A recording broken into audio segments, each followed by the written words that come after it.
우리가 지난 시간에 우리 사가를 배웠는데요. 그 그리스도의 부활에 대해서 배웠죠. 그리스도의 부활은 역사적 사실일 뿐만 아니라 하나님이 그를 살리셔서 또 승천시키시고 승천하셔서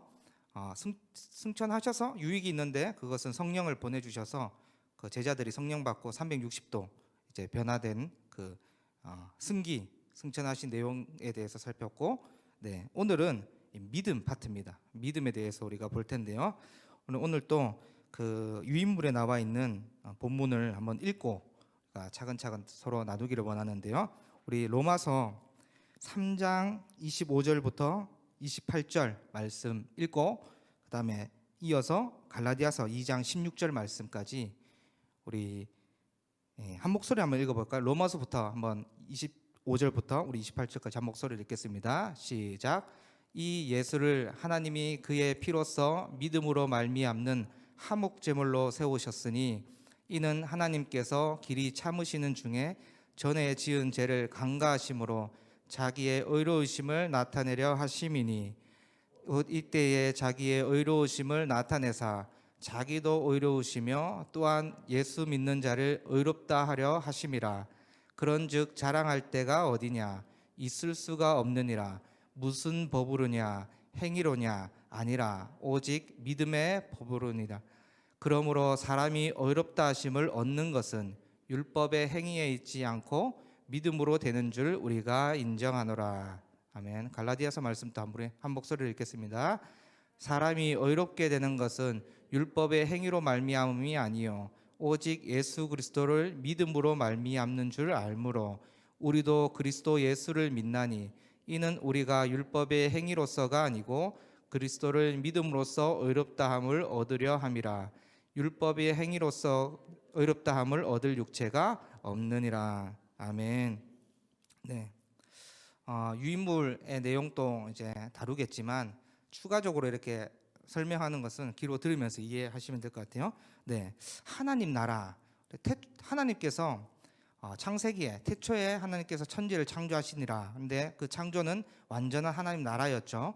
그런데 아담과 하와가 어떻게 됐습니까? 선악과를 그 불순종함으로 선악과를 먹음으로 인해서 죄가 이 땅에 들어왔고 그들은 하나님 나라에서 추방 당하게 되었죠. 그런데 하나님께서 구약부터 또 선지자의 예언을 통해서 예수 그리스도를 이 땅에 보내주셔서 우리가 받아야 할 죄인이 추방당했다는 것은 곧 아담과 하와의 문제만 아니고 그 원죄도 있지만 자범죄, 우리도 날마다 죄를 범하고 또 양심의 법이 있기 때문에 우리는 그 죄의 진노를 벗어날 수 없는 존재들이었지요. 그런데 하나님께서 참 사람이자 참 하나님이신 예수 그리스도를 화목제물로 내어주시고 또 그 예수 그리스도는 그 엄중한 모든 인류의 죄를 다 받으시고 또 승기하셔서 보좌 우편에 앉으셔서 지금 또 그 창세 때부터 다스리던 그 온 우주의 왕이시고 만주의 주라는 사실을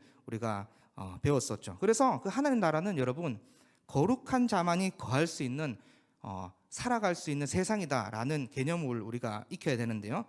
여러분 보면 그래서 죄인은요 그 천국 하나님 나라에 거할 수가 없는 자였다라는 사실을 알아야 합니다.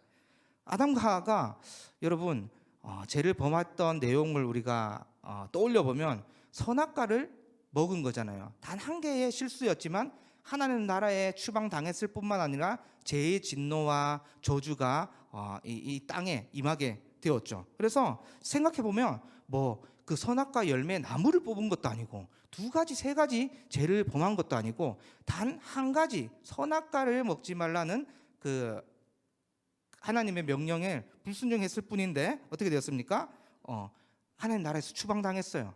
그렇다면 이 천국 하나님 나라를 떠올려 볼 때 흠없는 자가 거하는 곳이거든요. 죄인은 절대 그 하나님 나라에 거할 수가 없던 것이었죠. 그래서 우리가 죄인이라 하면 모든 사람은 죄인이잖아요. 하나님 나라에 들어갈 수 없는 자였고 오히려 심판과 형벌만 기다릴 수밖에 없는 자였죠. 그런데 만일 하나님 나라에 들어갈 수 있는 사람이 있다면 그는 어떠한 자일까요? 그는 죄가 없는 완전한 의인이다 이렇게 말할 수 있겠지요. 완전하고 거룩한 자만이 그 나라에 거할 수 있는데 모든 사람은 죄인이었다. 그런데 지난 시간에 이제 배웠던 내용을 살펴보면 율법의 기준만 봐도 우리는 그 진노와 형벌과 저주를 벗어날 길이 없어요. 왜 그렇습니까? 율법의 요구가 두 가지였는데 매일 항상 지켜야 되는데 매일 항상 지킬 수 있는 사람이 이 세상에는 없다 그랬죠. 네, 없습니다. 매일 항상 우리가 20일, 100일, 200일, 20년 잘 지켜와도 21년째 살인하지 말라 그랬는데 이 살인하지 말라는 게 행위로서만 있는 율법이 아니고 예수님의 가르침이 어떻습니까? 율법의 온전한 요구를 너희가 지킬 때에 다 지킬 때에 하나님 나라에 거할 수 있는 의인이 되는데 율법으로는 지킬 수 없어요. 왜냐하면 예수님 기준이 뭡니까? 마음까지 포함되거든요. 그러니까 행위로 정말 살인 우리가 저 사람 뭐 뉴스 보면서 저 사람은 정말 연쇄살인마 유땡땡 29명 죽었대 뭐 다른 분 36명 죽었대 저게 인간이야? 아이고 저런 사람들이 죄인이지 나는 상대성 또 윤리성으로 따져서 나는 죄인이 아니야 이렇게 말한다는 건 있을 수 없어요. 저도요 여러분 이 율법의 요구 살인하지 말라 저는요 생각해 보니까 오늘 또 누군가를 미워했던 거예요. 그러면 어떻게 됩니까? 어제도 미워했고 그 전날에도 시기 질투했고 뭔가 이 살인하지 말라 미워하고 시기하고 질투하고 조롱하고 무시하고 이 모든 것들이 마음속에 짓는 죄들이 다 살인하지 말라는 이 명령이 들어가는데 그러면 저는 어떻습니까? 연쇄살인마예요. 연쇄살인마 사실은 그러니까 율법의 요구 매일 하나님의 요구를 정확히 지킬 수 있는 존재는 없다라는 거. 그래서 하나님 나라는 어떤 의인이 들어가는데 죄인은 들어갈 수 없는 나라였다라는 걸 우리가 명확히 이해해야 되고 그래서 한 가지 율법 외에 한 가지 길을 열어줬는데 그 길이 무엇입니까? 예수 그리스도를 하목제물로 내어주신 그 사실 속량해 주시고 사탄의 나라에서 사랑의 나라로 건져주신 이 내용에 대해서 믿는 사람은 어떻게 된다고요? 의롭다함을 얻는다라고 우리가 기억해야 되겠죠. 그래서 우리가 율법의 요구에서는 우리가 지킬 수 없어요. 우리가 여기서 한 가지 기억해야 될 것은 우리가 믿음의 반대말이라 하면 불신 안 믿는 거, 믿음 반대 안 믿는 거 이렇게 생각하잖아요. 근데 성경은 그렇게 말하지 않습니다. 믿음의 반대말을 뭐라고 얘기하고 있어요? 성경은 율법의 행위라고 말하고 있어요. 그러니까 여러분 이거 잘 생각해야 돼요. 자 보면 우리가 이때 동안 구원 받았어 그러면 어떻습니까? 구원 받았어. 믿음이 중요한 건 맞는데 우리가 한동안 이 믿음에 너무 부각해서 어떤 일들이 있었습니까? 영접하는데 믿었습니까? 네, 믿었어요. 정말 믿었습니까? 네, 믿었어요. 그럼 옆에 사람 왜 구원 못 받았어? 안 믿었지. 안 믿어서 구원 못 받았지. 그럼 당신은요? 믿었기 때문에. 그럼 믿음의 내용이었으면 잘 믿었기 때문에. 이 사람 옆 사람 어떠냐? 못 믿었기 때문에. 당신은요? 당신 잘 믿었기 때문에. 이런 식으로 나오는 건 아니라 믿음의 내용에 대해서 알고 그러니까 우리가 이 믿음이라고 할 때 믿음의 내용 그리스도는 어떤 분이신지 그리스도의 사역은 어떤 것인지 복음은 또 무엇인지에 대해서 명확한 예수 그리스도의 인격과 그분이 하신 사역에 대해서 믿음으로 들어가는 것이지. 그래서 여러분 성경은 무려 아까 전에 읽었던 갈라디아서 2장 16절에는 믿음과 율법의 행위가 무려 3번이나 3번씩이나 반복되면서 율법의 행위가 아니라 무엇으로 들어간다고 말하고 있어요? 믿음으로 들어가는데 그 믿음의 내용이 그리스도가 나의 죄를 대신해서 하목제물로 죽으심과 또 그분은 지금 승천하셔서 온 우주를 다스리시는 만왕의 왕이라는 사실과 또 이 사실을 우리를 보증해 주시는 성령께서 우리 마음에 주셔서 어떻습니까? 우리 날마다 죄인이요. 날마다. 오늘 또 아까 얘기했듯이 누군가를 미워하고 죄인하면 사실은 살인하는 자. 또 여러분 음욕을 품지 말라. 이 내용에서 우리가 벗어날 길이 없어요. 그래서 어떤 재미난 목사님들 모임 가운데 이 음욕을 품지 말라 이 내용을 어떤 기준으로 삼을까 이런 약간 토론했다고 해요. 그래서 지나가는 이쁜 여자가 지나갈 때 한 번 쳐다보면 죄라고 말하는 사람이 있고 아니야 한 번은 조금 그래도 마음이 뺏긴 게 아니야 3번 정도 돌아보면 그 사람은 음욕을 품는 자이다.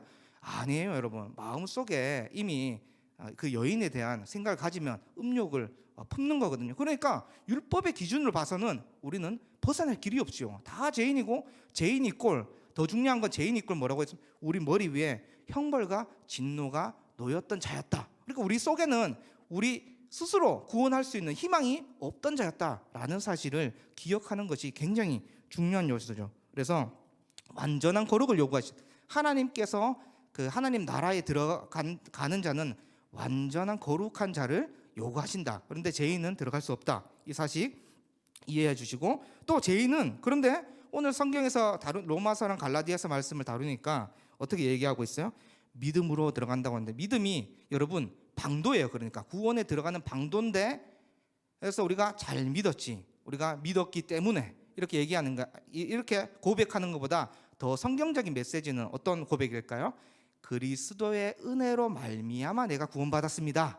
이 고백이 더 성경적이에요. 내가 잘 믿었기 때문에 구원받았습니다 라는 말도 틀린 말은 아니지만, 제가 볼 때는 약간 내가 잘 믿었기 때문에, 이것도 율법의 행위로 빠질 수 있거든요. 오히려 그리스도의 은혜로 말미암아 지금 또 내가 호흡하고 있고, 그리고 그리스도가 끝까지 견인하셔서 나를 구원하실 거라는 사실을 믿습니다. 은혜에 중점을 두게. 왜냐하면 여러분, 은혜도 결과적으로 그리스도께서 우리 마음에 성령을 보내주셔서 믿게 하시기 때문에 믿어지는 거거든요. 아무리 내가 믿어야지 잘 믿어야지, 옆 사람은요 안 믿었기 때문에, 저는요 잘 믿었기 때문에, 이 개념이 아니라 그리스도께서 마음의 문을 열게 하시고, 또 예배당에 오게 하시고, 설교가 들어오게 하시고, 하나님 예수 그리스도를 내어 주셨다는 사실이 믿어지게 하시고, 그리스도는 또 나를 위해서 죽었다는 사실이 믿어지게 하시고, 성령은 이 내용이 맞다고 보증하여 주시고, 이제는 교회 공동체가 되어서 서로 섬기는 놀라운 은혜의 역사를 너가 신앙생활로 섬기게 된다고 말해 주시니, 이 모든 것들이 여러분 우리가 하는 것 같지만, 우리의 일 같지만 그리스도께서 도와주시고 힘주시고 능력 주시고 믿음도 선물로 주시기 때문에 그러한 것이 가능하다라는 사실을 우리가 알게 되겠죠. 자, 그래서 율법의 행위로는 어떻습니까? 어렵다함을 얻을 수 없기에 믿음의 길을 그리스도께서 열어주신 것이죠. 생각해보면 여러분, 신앙생활, 어떤 분들은 신앙생활 너무 어려워요, 너무 힘든 것 같아요. 그런데 여러분, 우리가 구원의 요소만 따져본다면 너무 놀라운 은혜 아닙니까? 여러분, 율법의 행위로는 다 진노잖아요. 사실은 율법의 행위, 양심의 법만 따져봐도 오늘 또 나는 천국에 못 들어가요. 들어갈 수 없는 자였고, 죽어야 마땅하고, 형벌은요 십자가에서 당하는 그 형벌 그대로 믿지 않는 자는 그 재림하실 때 그 형벌 그대로 받거든요. 그리고 어떻습니까? 육체적인 고통도 있지만은 구더기도 있고요, 계속 나는 뜨겁고 침도 마르고요. 그래서 그 부자는 이 땅에서 예수님을 영접하지 않았던 그 부자는요, 나중에 그 천국 갔을 그 지옥 갔을 때 어땠습니까? 그 신앙생활했던 거지, 나사로가 맞죠. 나사로에게 물에 손가락 마디에 물 찍어서 그 혓바닥에. 그런데 저는요 생각해 볼 때 이것도 굉장히 심한 지옥의 형벌이지만, 더 심한 형벌은 뭐라고요? 하나님이 외면하세요. 하나님이 불신자에 대해서, 죄인에 대해서는 명확하게 자기의 합당한 형벌을 분명히 내리시는 분입니다. 이걸 생각해 볼 때 여러분, 우리가 정신을 정말 똑바로 차려야 되겠죠. 깨어 근신해야 되겠죠. 어떻습니까? 두 사람이 밭을 같이 갈고 있는데, 한 사람은 재림하실 때 올라가는 거예요. 붙들림 당해서, 접붙임 당해서 천국에 가고, 어떤 사람은 지옥에 가는데, 그런데 놀라운 사실은요, 이 교회 공동체 안에도 알곡 그 가라지가 있다고 성경은 말하잖아요. 그러니까 내가 적당히 신앙생활 하면 되겠지요, 이런 태도가 여러분 저는 위험하다고 생각해요. 그리고 신앙의 연수가 늘어나가면 늘어날수록 어떤 것들이 오십니까? 게을러지기 시작하지요. 또 마치 내가 다 아는 것처럼 또 생각하지요. 또 어떤 또 잘 안 섬기려고 하지요. 내가 다 해봤다는 거예요. 내가 다 해봤는데 안 섬길래. 그런데 뭐에 대해서 이 사람이 지금 모르고 있어요? 공동체적인 구원, 교회를 왜 섬겨야 되고 내가 왜 헌신해야 되는지 모르고 있는 거예요. 이 원리는 어디입니까? 세상 원리예요. 세상 원리는 어떻습니까? 너가 잘해야지, 네 몸부터 챙겨야지. 그래서 여러분, 사실은요 기독교는요 욕을 먹는 종교였어요. 2000년 전에 오히려 예수를 잘 믿고 예수를 잘 섬기고 잘 순종하는 자에게는 어떻습니까? 핍박이 찾아온다 그러잖아요. 그런데 나중에 살펴보면 천국 갔을 때 어떻습니까? 그 사실은 예수 잘 믿고 이 땅에서 고난당하고 핍박당하고 박해당한 자가 여기서 모를 수 있어. 왜 이렇게 힘들지? 예수 열심히 순종하고 열심히 봉사하고 열심히 섬기는데 왜 당신 이 세상 사람들 왜 나를 미워하고 욕하고 왜 이렇게 핍박을 주지? 너 너무 힘들다. 이렇게 하는데 막상 천국 가면 어떻습니까? 그것이 다 복이에요. 30배, 60배, 90배, 100배 다 복이에요. 그래서 마가복음에 보면 여러분 우리가 30배, 60배, 100배 축복 다 받기 원하잖아요. 모든 신자들 다 받기. 저도요. 그 말씀을 들었을 때는 진짜 100배 축복 받고 싶다 이렇게 얘기하는데 마가복음에서는 정확하게 얘기합니다. 30배, 60배, 100배의 축복을 받고 박해도 겸하여 받을지어다. 성경을 우리가 부정할 수 없잖아요. 근데 우리는 신자들은 어떻습니까? 100배까지만 이해하는 거예요. 100배까지만 축복을 받고 싶으니까. 그런데 이 땅에서 예수 잘 믿는 자에는 박해가 고난이 따른다고 분명히 얘기하고 있습니다. 그래서 우리 말씀만 딱 구절을 따와서 믿을 수 없어요. 어떤 것들이 있습니까? 어떤 구절이 좀 또 위험합니까? 내 시작은 미약했어 나중에 창대하리라. 지금 그 말씀은요 여러분 전쟁 중에 있는 말씀이에요. 그러니까 우리가 어떤 사업장에 또 식당에 걸 수 있는 그런 어떤 그런 맥락 속에 흐르는 본문이 한 절만 따와서 성경을 해석하는 게 이런 게 위험한 거예요. 그래서 그런 말씀들은 우리가 잘 분별해야 되겠죠. 네, 그래서 율법의 행위로는 아무도 어렵다함을 받을 사람이 없다라는 사실을 기억해 주시고, 그런데 오직 믿음으로 죄인을 놀랍게 구원 외에 하나님께서 한 길을 열어주셨는데 그것은 무엇입니까? 예수 그리스도를 믿는 한 길. 그런데 그 믿음도 어떻습니까?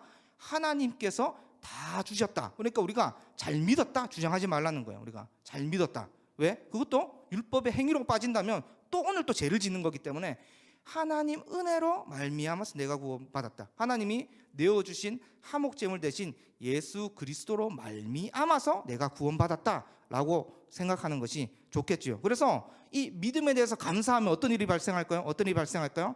나중에 이 뒷파트는 회개 파트인데 회심이 일어나겠죠. 여러분, 회심은요 구원파처럼 한번 그때 간절하게 회개를 하고 그 뒤로 삶에서 일어나는 범죄들에 대해서 회개 안 하는 게 아니라, 회심은 믿음과 회개가 동시에 유발되는데요. 이 믿음이라 할 때 어떤 게 일어나냐면요, 회심이 일어나는데요. 회심은요 처음에 그리스도 만났을 때 회개가 있기 때문에 성령께서 주시는 믿음이 생겨있기 때문에 믿어지는데, 날마다 짓는 죄에 대한 회개를 동반하고 있어요. 회심이라 할 때 한번 회개하고 끝나는 것이 아니라 날마다 나의 죄에 대해서 그리스도 앞에 거룩하게 살지 못했던 거, 또 믿음으로 순종 못했던 거, 이런 것들이 떠올리면 어떻게 됩니까?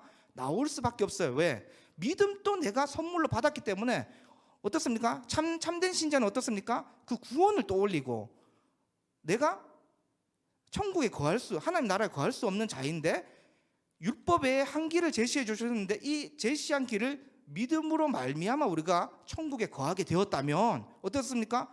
날마다 기쁜 거예요. 사실은 날마다 기쁘고 날마다 감사해야 돼요. 놀라운 은혜이기 때문에. 그렇기 때문에 우리가 이 은혜, 이 사랑을 곰곰이 생각해 보면 어떻습니까? 측량하지 못해. 우리가 측량하지 못하는 그 용어들이잖아요. 돈도 측량하지 못하고 사랑, 소망 이런 것들 길이가 없기 때문에 측량하지 못하는데, 그리스도께서 주시는 사랑은요 정말 측량 못합니다. 그렇죠? 또 은혜는 또 어떻습니까? 측량하지 못해요. 그러니까 감사함으로 내가 순종하는 거지, 내가 억지로 내가 이 사람 빠지면 내가 채워야 되기 때문에 하는 순종이라, 누가 없든 그 자리에 가서 누가 보든 말든 상관없이 그리스도로 기쁘기 때문에 남들은 안 하는 일이라도 본인이 나서서 하는 그 행동이 어떻습니까? 순종을 유발하는 거예요. 감사하기 때문에, 놀라운 사랑을 경험했기 때문에, 은혜로 입은 자기 때문에 순종하는 것이지, 이건 내가 안 하면 또 이런 개념이 아니고, 또 나로 인해서 어떻습니까? 그 여러분 순종에 대해서 또 한 가지 얘기할 게 있는데, 세상 원리는 어떻습니까? 세상 원리, 너 몸부터 챙겨, 너가 잘 되어야지, 너가 잘 되어야지. 그리스도의 교회론적 관점은 뭐예요? 나를 희생하고 남을 돕는다. 내 이웃을 내 자신처럼 사랑하라 할 때 내 자신을 정말 사랑하는 게 아니고 내 자신처럼 이웃을 사랑해야 돼요. 그러니까 세상 원리는 나가 기준이라면, 교회론적 관점은 어떻습니까? 내가 아니라 이웃이 관점이 되는 거예요. 그래서 나를 희생하지요, 나를 소모시키지요, 나를 희생하지요. 이 원리가 사실은 어디에서 그리스도에서 나오잖아요. 그리스도에서 나오는데, 그리스도의 결정체가 뭡니까? 대속물. 본인이 대속물이 되셔서 섬겨주셨잖아요. 그러니까 우리가 참된 제자가 되기 위해서는 더 이상 나를 주장할 수 없어요. 이 참된 이 성경을 믿는다면, 참된 믿음이 들어왔는지를 점검하는 첫 번째 기준이 뭐냐면, 내가 지금 남을 위해서 살아가고 있는가? 그리스도의 사랑을 알므로 이웃을 섬기고 사랑하고 희생하고 소모시키고 조롱을 당해도 이 복음을 사수하고 사랑을 실천하고 있는가? 이걸 점검해야 되겠죠. 그런데 여전히 나는 교회에 예배 드리지만 내 마음에 나를 희생시키기 싫어요. 봉사하기 싫어요. 섬기기 싫어요. 뭘 하기 싫어요. 그러면 저는요, 분명히 점검해 봐야 된다. 분명히 자신의 신앙을 한 번쯤 점검해 봐야 된다. 왜? 구원 외에 믿음도 선물로 주셨는데 거기에 감사가 일어나지 않고 날마다 짜증이 나고 화가 나고 누군가를 섬기는 것이 싫다면 정말 점검해 봐야 되겠죠. 저는 그리고 이 주 다스림, 통치, 그리고 순종하는 자가 원래 뭘 받아야 됩니까? 세례를 받아요. 세례는 이 공교의 한 구성원이 되었다는 축제거든요, 사실은. 그래서 어떤 교회는 모든 성도가 꽃 한 송이씩 주는 교회 있잖아요. 그런 교회가 복임 받는데 저는 그 원리가 맞다고 생각해요. 왜? 공교에 들어와서 이제 내 이웃이 되었다는 것을 선포하는 자리가 그 세례 받았다는 증거잖아요. 그렇기 때문에 저는요, 점검해봐야 돼요. 이제 이 사람이 주 다스림, 통치를 받을 것인지, 다스림을 받을 것인지, 또 교회에 순종함으로 이웃을 사랑하고 봉사하고 섬기는데 기쁜 마음으로 참여하는지 점검된 자가 어떻습니까? 세례를 받는 것이 맞죠. 그런데 이 사람이 선서에서 이제 교회의 통치와 담임 목사님의 말씀의 건의와 또 이 모든 것들에 지키겠습니다. 선서했을 때는 우리 모두가 한 가족 공동체가 되었기 때문에 어떻게 됩니까? 사랑으로 축복해주고 안아주고 이 사람이 힘들 때 곁에 있어주고, 또 우리가 잘 안 되는 거 뭡니까? 어떤 사람이 승진했을 때 괜히 싫어해. 우리 마음은 죄인이기 때문에. 그렇죠? 우리가 어떤 사람은 축하할 일이 있는데 우리가 어떻습니까? 괜히 우리가 순모임 하고 나서 어떤 사람 잘된 일, 승진한 일, 뭐가 잘 풀린 일, 뭐 좋은 일 이런 거 들으면 억지 웃음 지으면서 막 이렇게 축하해 주는데 한 마음으로, 어떤 마음으로 함께 즐거워하는 게 어렵잖아요. 우는 건 잘 우는데, 참 우는 건 잘 우는데 함께 웃는 일은 우리가 잘 안 되잖아요. 그런데 그게 아니고 우리가 한 공동체라면 이 사람이 기쁜 일 있으면 함께 축하해주고 함께 기뻐해주고, 이 사람 슬픈 일 있으면 더더욱 공감해주고 사랑해주고 위로해주고 격려해주고. 왜? 우리 한 공동체예요, 사실은. 그렇기 때문에 이 교회에 세상 원리가 들어와서는 안 됩니다. 세속주의가 사실은 우리가 배격해야 되는 거예요. 그래서 믿음이 뭡니까? 잘 믿었습니다. 제가 믿었습니다. 내용이 있습니까? 아니요, 잘 믿었습니다. 이 사람은요, 잘 안 믿었습니다. 이게 아니고 정말 명확하게 하나님은 누구시고 예수님은 누구시고 그분이 하신 사역은 무엇인지에 대해서 이해할 때 사실은요 너무 기쁜 거예요. 너무 기쁘고 한량없는 은혜가 내 마음속에 채워지는 거예요. 그러니까 어떤 일이 일어나냐 하면, 정말 참된 복음을 느끼고 하나님의 은혜에 감사하면 이 교회에 떨어진 쓰레기 또 못 보는 사람들이 있어요. 저는 그 사람은 너무 감사한 일이에요. 왜냐하면 남들 못 보는 것도 막 찾아다니면서 보고 막 걸레로 닦고 쓰레기 줍지요. 왜? 교회를 더 깨끗하게 할 뿐만 아니라 남들 하기 전에 내가 하는 거야. 내가 나서서 하고, 남들 희생시키고 소모시키기 전에 내가 나서서 하고, 그리고 또 정말 아름다운 교회, 지금 저희 교회에서는 잘하고 있는데, 목회자는 사실은 어디에 집중해야 됩니까? 말씀과 기도에 전무하고, 또 집사님들 해서 또 그룹팀이 있다면 어떤 일에 앞장서야 되냐? 구제와 그런 일들의 선교에 앞장서면서 평신도 사역이 활발해져야 되겠죠. 이게 사실은 성경적 원리예요. 네, 그래서 저도 이렇게 알아보고 교회를 지원하는 사람도 있지만 와서 더 명확히 교회에서 어떤 식으로 하는지를 알았는데 정말 놀라웠어요. 평신도들이 김치 담글 때도 다 알아서 하고, 목회자들은 오히려 말씀과 기도에 전무하면서, 또 그렇다고 해서 목회자들이 우리 부목사님들이 말씀 사역에 집중 안 하냐? 아니에요. 저는 깜짝 놀랐어요. 한 분 한 분이 정말 열심히 신방할 뿐만 아니라 어떻습니까? 연구도 하고, 또 새벽 설교 들어보면 어때요? 너무 잘 전달하잖아요. 너무 잘 전달. 오히려 제가 좀 말이 어눌하고 좀 그래서 그렇지. 그래서 옆에서 너무 많이 배우고, 또 너무 아름다운 교회로서 이렇게 하는 거 봤을 때 너무 좋습니다. 그럼 목회자뿐만 아니라 성도님은 또 어떻습니까? 다 리더급이야. 리더급. 제가 봤을 때 다 리더급이고, 가끔 조금 사람인지라 조금 이렇게 지칠 때는 있죠. 1년 동안 꾸준히 못 가는 경우도 있지만은 그때마다 우리가 놓쳐서는 안 될 게, 내 힘으로 한다고 생각하면 안 돼요. 어떻습니까? 자꾸 구원의 의미가 뭔지, 예수님이 나를 위해서 어떤 일을 해주신가에 집중하면 오히려 어떻습니까?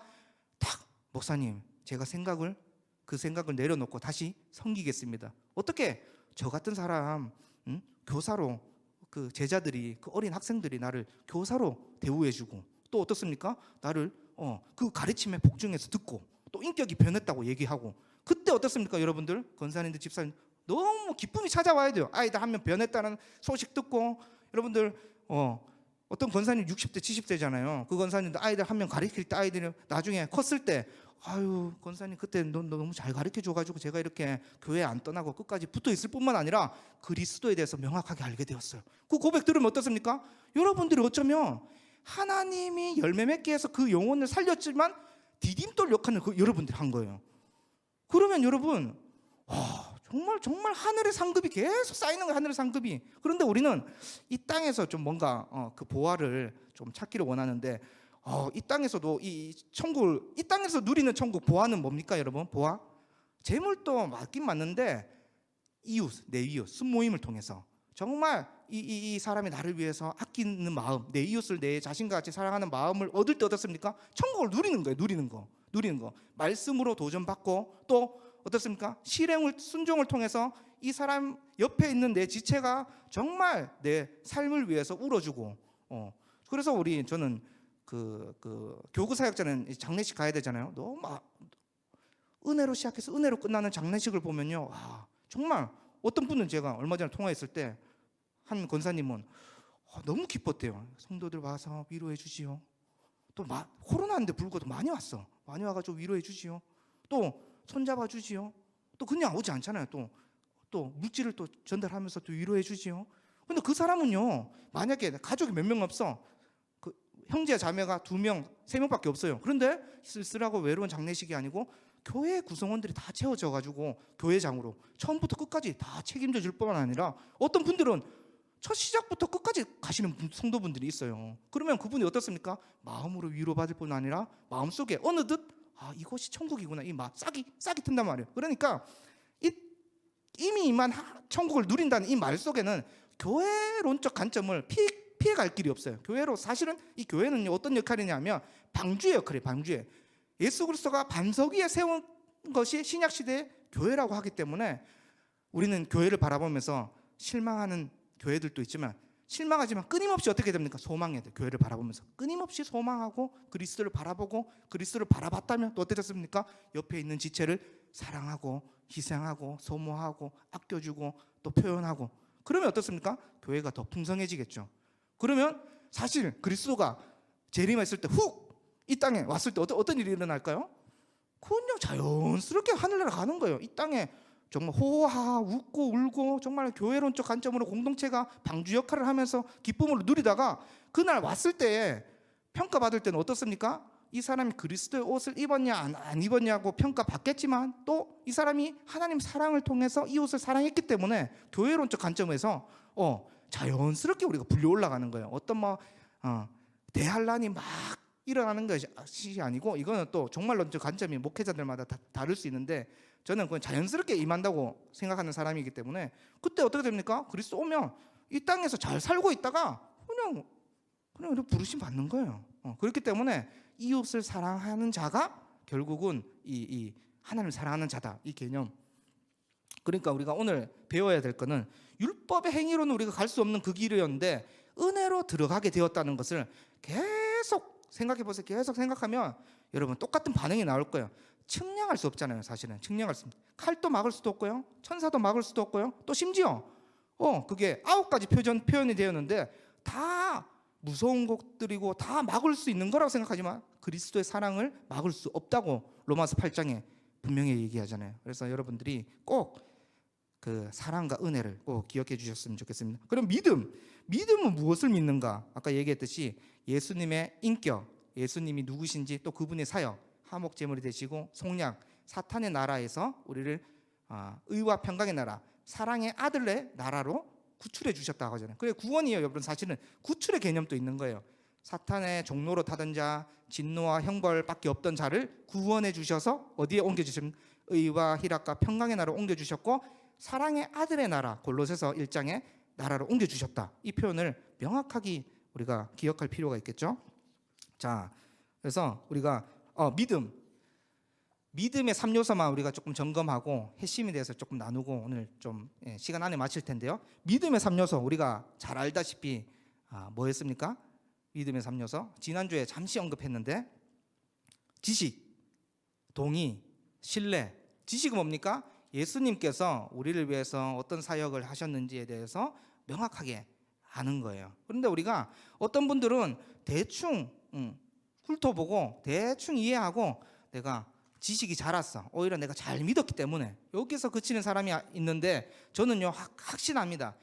이 수요 성경 공부 매년 있는 거지만 날마다 배우려고 하는 자, 또 성경을 읽고 큐티 생활하면서 날마다 그리스도가 어떤 분이고 이 성경의 맥락의 흐름을 아는 자는요 어떻게 됩니까?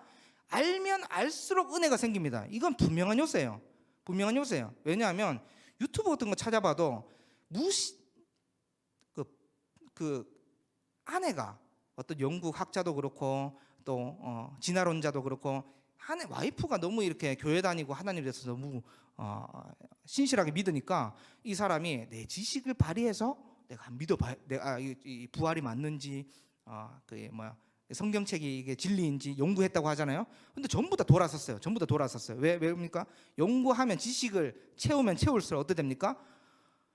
저는 당당해요. 성경이 진리이기 때문에 다른 걸 전할 수가 없어요. 진리이기 때문에. 그리고 진리이기 때문에 그리스도께서 이 사람을 변화시킨다는 걸 믿어요. 내 언변, 내 어떤 믿으세요, 영접하세요. 이걸 안 되는 거 알기 때문에 오히려 지식적으로 잘 가르치고 하나님의 역사를 기도하는 마음으로 전도 축제라든지 이런 거 준비할 때 그분을 하나님께서 인도하신다는 사실을 명확하게 알기 때문에 여러분들 다음 주자도 또 성경 공부 또 다른 메시지로 전하겠지요. 또 어떤 또 5분이 돌아가면서 또 어떤 내용을 전하겠지요. 배우려고 해야 돼요. 배우려고. 디모데후서 3장 16절 뭐라고 합니까? 너희는 배우고 확신한 일에 거하라. 일단은 첫 번째로 동행되어야 될 게 뭡니까? 배워야 돼요. 말씀에 대해서 알려고 노력해야 되고 이 사실을 명확히 아는 게 뭡니까? 여러분들 30년 전, 40년 전 우리가 연애했을 때 생각해 보면 이 사람에 대해서 알면 알수록 더 빠지는 분이 있잖아요. 네, 그게 연애의 감정이에요. 알면 알수록 너무 좋다. 지금 한 30년, 40년 지나셔서 이렇게 좀 연애의 감정이 조금 이렇게 줄어드신 분들도 있고 오히려 돌아보면 그렇잖아요. 더 일주일에 한 번 만나는 거 2번, 3번 만나고 싶고 알면 알수록 사랑이 더 빠지고 그리고 결과적으로 결혼까지 결심하고 이런 일들이 하나님과의 사랑을 빠지기 위해서는 어떻게 됩니까? 큐티.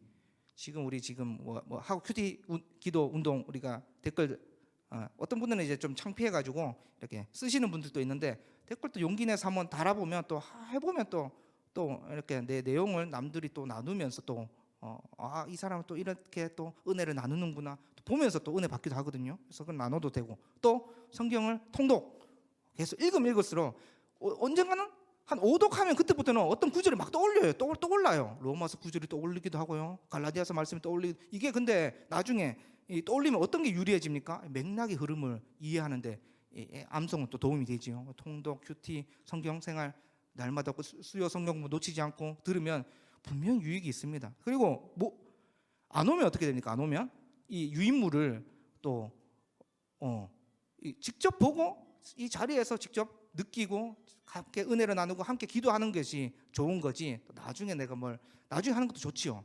안 하는 것보다 좋지요. 그런데 어떤 이런 생활들 지식적으로 알면 알수록 내가 하나님에 대해서 더 잘할 수 있다. 그 다음에 동의.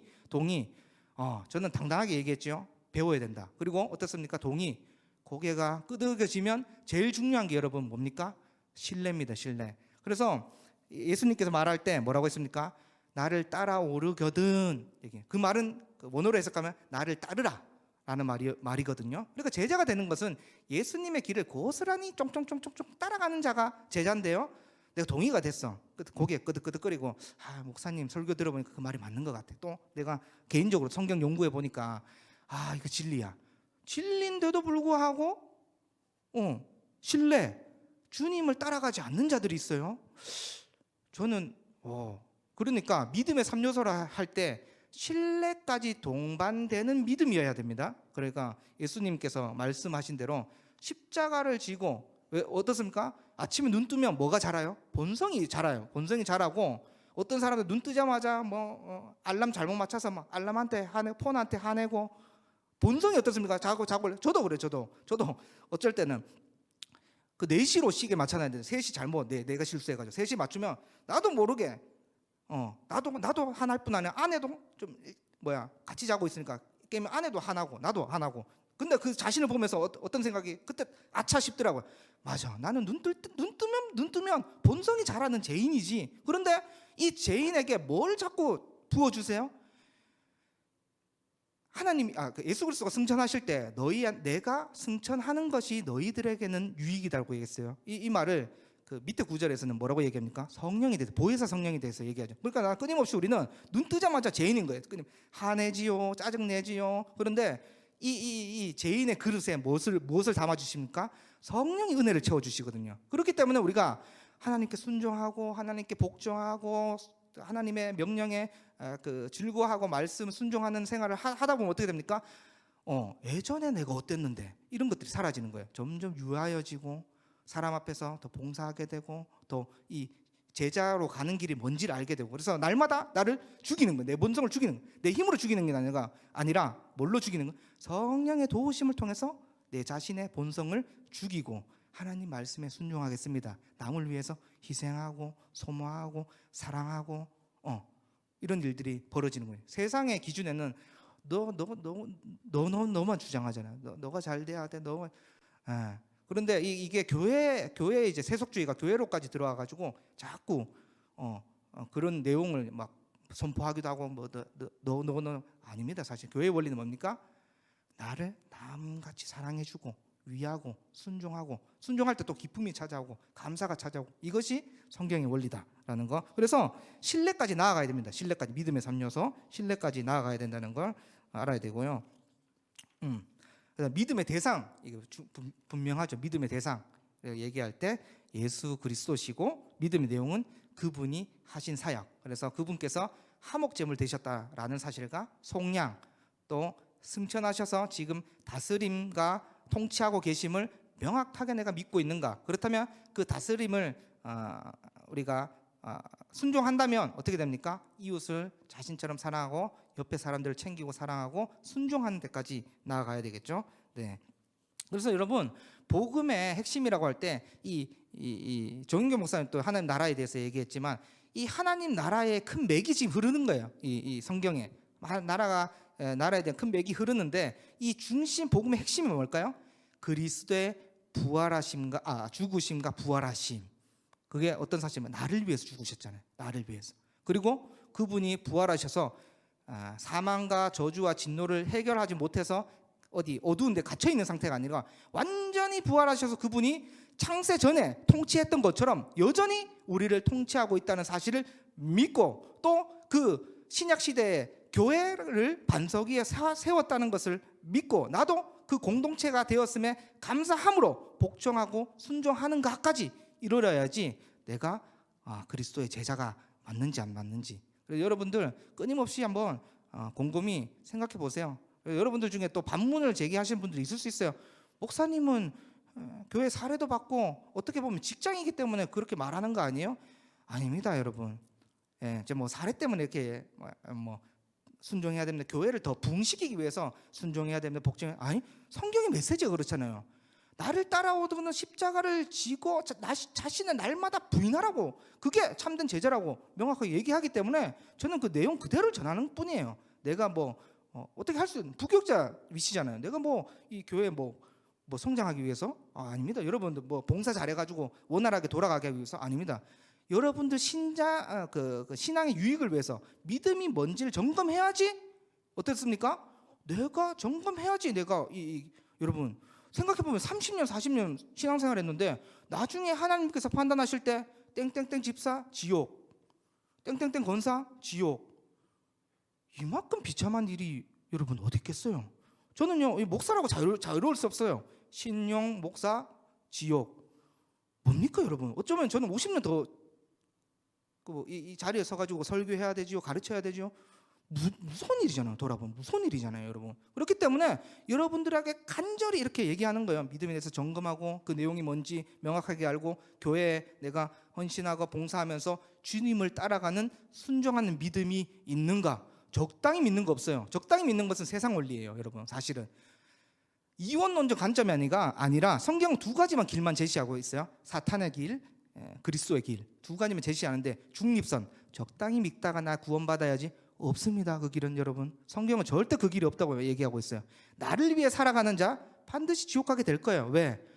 내가 잘 믿었다고 주장할 가능성이 굉장히 높기 때문에, 내가 잘했기 때문에, 또 남을 위해서 희생하는 원리를 모르고 교회에 복종하고 말씀에 감사하고 생활하는 원리를 모르기 때문에 나중에 하나님께서 판단하실 것 같아요. 그렇게.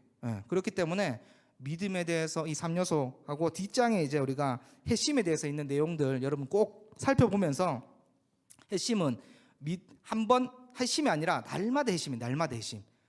그 날마다 핵심할 때 뭘 떠올려야 될까요?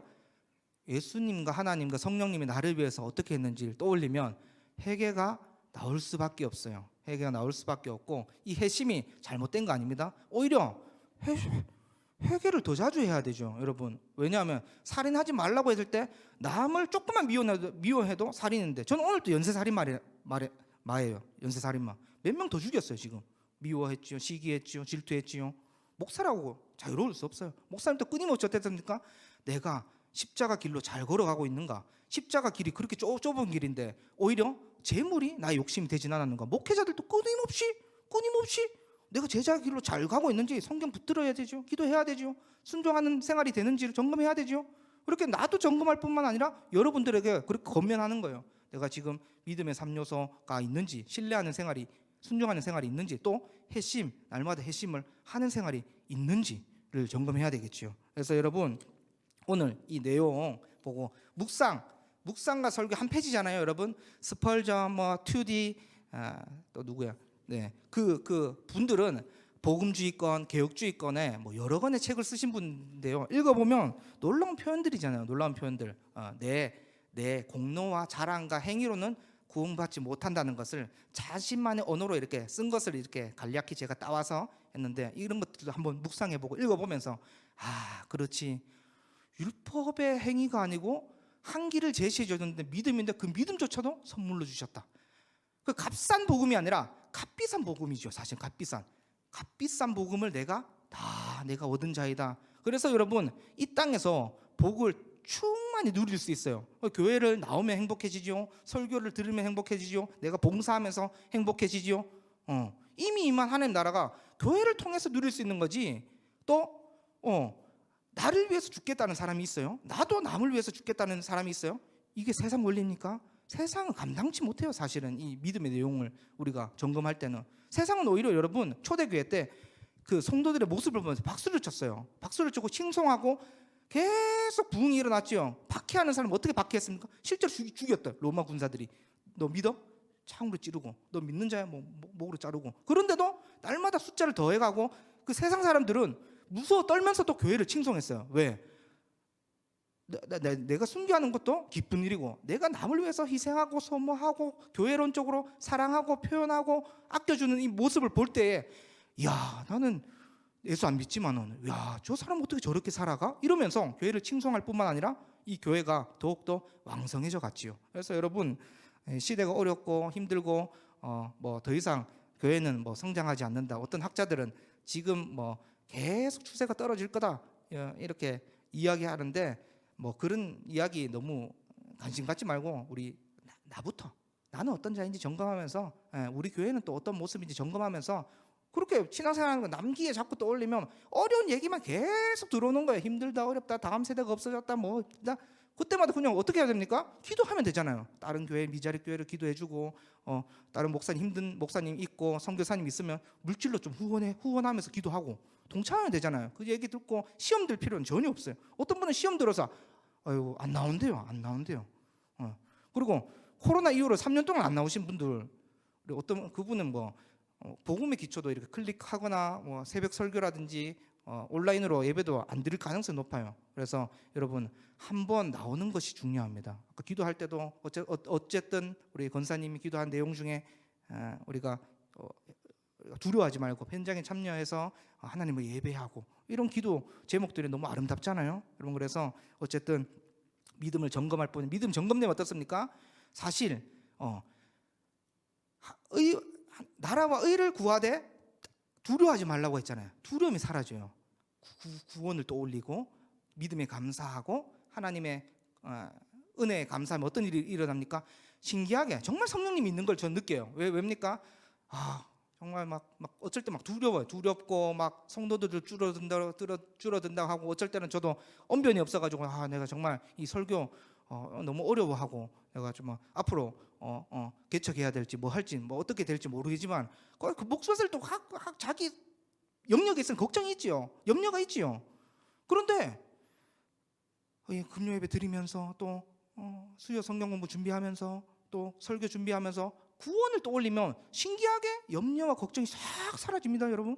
그렇기 때문에 여러분 오늘 믿음에 대해서 점검하면서 구원의 은혜를 사실은 제 과제가 항상 똑같을 수도 있어요. 지난주에도 그 구원에 대해서 곰곰이 한번 생각해 보라고 했잖아요. 감사하면 어떻게 됩니까? 감사하면 두려움과 이런 것들이 쫙 물러가면서 이 표처럼 어떻게 됩니까? 강한 믿음, 담대한 믿음이 싹 생기면서 어떻습니까? 남을 위해서 희생하기도 하고요. 남을 위해서 울어주기도 하고요.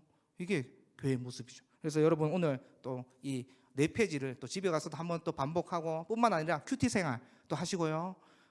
또 교회 섬기는 일이 너무 대단하지만은 여러분 은혜가 떨어질 때마다 이 말씀 붙잡고 기도함으로 여러분들이 이 아름다운 교회 정말 멋진 교회 아닙니까? 평신도 사역이 활발해져 있고 목회자들은 말씀과 기도에 전무하고 정말 아름다운 교회인데 여러분 그래서 그 일에 또 힘내주시고요.